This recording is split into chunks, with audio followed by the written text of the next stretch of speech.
People are already trying to move on.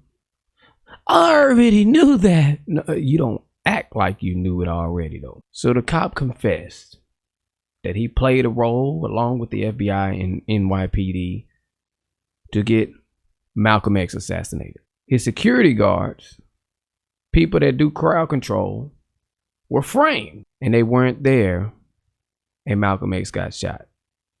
That's the reason why. He said under the direction of his handler, he was told to encourage leaders and members of civil rights group to commit felonious acts. So we talking about more than one, but right here in specifics, the Statue of Liberty bombing idea was created by his supervisor handler. Using surveillance, the agency learned that Bo and Saeed were key players in Malcolm X's crowd control security detail. It was his assignment to draw the two men into felonious federal crimes so they could be arrested by the FBI and kept away from managing Malcolm X Audubon ballroom door security on February 21st, 1965. On February 16, 1965, the Statue of Liberty plot was carried out and the men were arrested just days before the assassination of Malcolm. With the help of who? The FBI. Okay. He said at that time he wasn't aware that Malcolm X was the target. All right. So knowing that those people were framed as security detail, you would think the people at the time were just so aware that that was the case. Because y'all do that now. Y'all act like, oh, we know what's going on. The news would tell us. I don't think that's the case. Matter of fact, we're going to look at what the news was saying. It was like something out of a cheap paperback thriller, a plot to blow up national landmarks. The Statue of Liberty was one of the targets of 4 extremists, say the New York police, who rounded up the suspects through the work of an undercover policeman. Damage to national symbols was meant to mar Uncle Sam's image. And a second target was that Shrine of Liberty in Philadelphia. With dynamite obtained in Canada, the plotters were said to be ready to plant a charge at Independence Hall. It is here, of course, that the Liberty Bell is sheltered, the now silent voice of America's successful fight for freedom. The plot involved 3 Negro extremists and a white Canadian girl. Look at that. Look how it was framed up. We're going to keep it going, though, because millions, hundreds upon millions of people believe this type of stuff. Authorities say they then intended to bomb the Washington Monument. Oh. Round out their fantastic dream of terror. Ooh. The happy ending. Terror. What do they call them? Terrorists? The plot was written by a rookie policeman who had been on the force only 8 months. The one we know now 50 plus years later who made a confession that he was working with the FBI to get Malcolm X killed. When he infiltrated the extremist group. His work led police to a quiet New York residential area. Oh, like a real hero, huh? The dynamite had been hidden. The woman member of the gang buried the explosive in a vacant lot, police say. And the undercover man, Raymond Wood, tipped his fellow policeman. Raymond Wood, we know him, right? Bomb squad men move in with speed and caution to remove the cache of dynamite. Look how now look at, come on now. What is this, a bulletproof vest and a bootleg football helmet?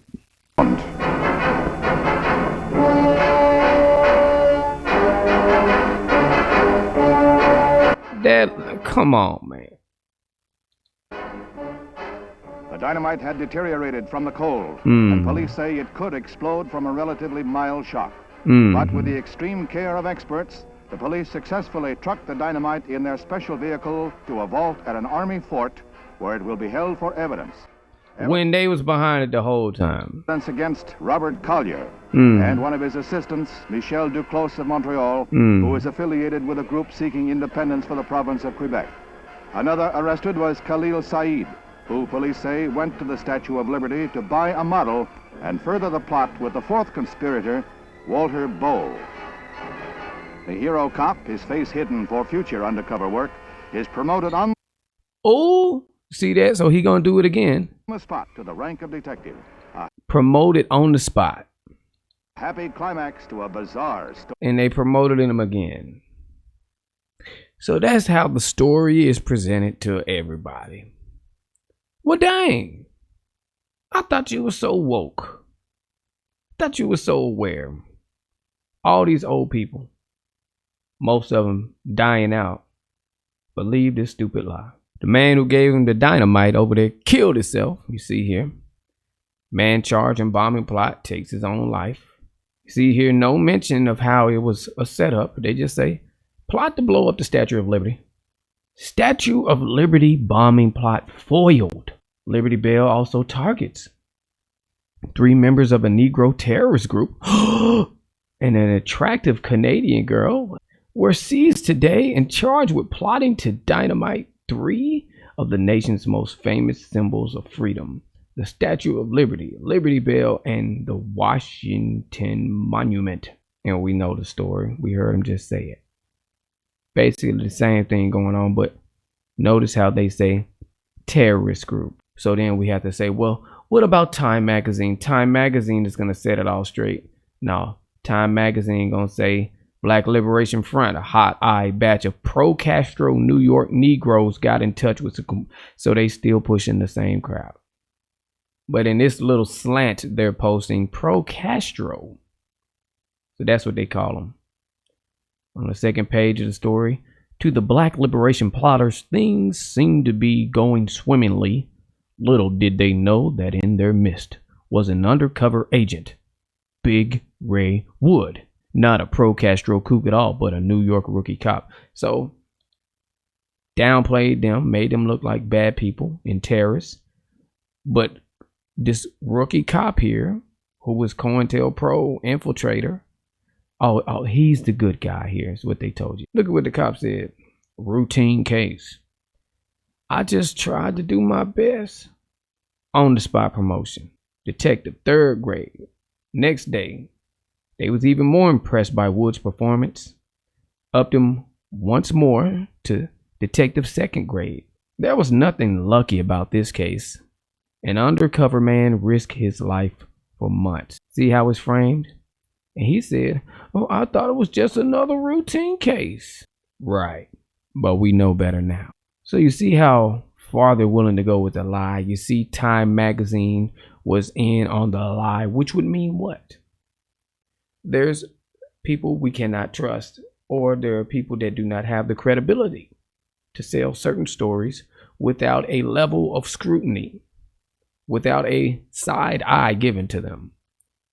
Time Magazine being one of them, because they pushed this lie.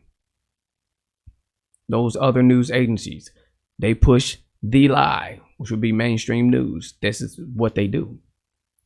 The FBI, they created the lie. They framed the people.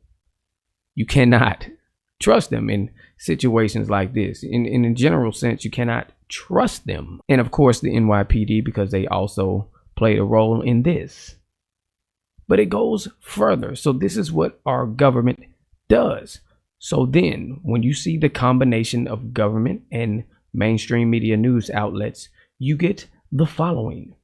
FBI says it foiled plot to kidnap Michigan Governor Gretchen Whitmer. That's right. They tried to pull this bullcrap with this oversized Chucky doll. This human form of Botox right here. Foiled the plot. It is the equivalent of Statue of Liberty bombing plot foil. The only difference is we have to wait possibly another 50 years for the truth to come out, when people don't even know who the heck this is, or they just won't even care anyways. Oh yeah, well, it's not during my time. No, we're not gonna wait for that. We're gonna talk about it right now. The 13 people charged, they're saying they were the white supremacists or anti-government type people, which is very easy because most people don't like them. Or most people don't like the white supremacists. Most people don't like KKK, so they use this to frame. But at that time, the Panthers were unpopular. At that time, Nation of Islam was unpopular, so they can pull it off. Well, let's just go on down here. Extremists, a confidential informant, and a trapdoor. Court documents say the FBI planted a confidential informant to travel to Dublin, Ohio on June 6 for a meeting with these trick jokers. That's it, y'all. Not only that, but there was a second confidential informant. That's it, y'all. FBI informant planted. They're in that camp. So what they do is they escalate the violence. They escalate the plan. And most times they're the ones that come up with the bad ideas, the criminal ideas. So you can't trust this situation without looking at the past actions of the FBI and the media when presenting these stories. So what do? You throw this in the trash. You throw this story in the garbage.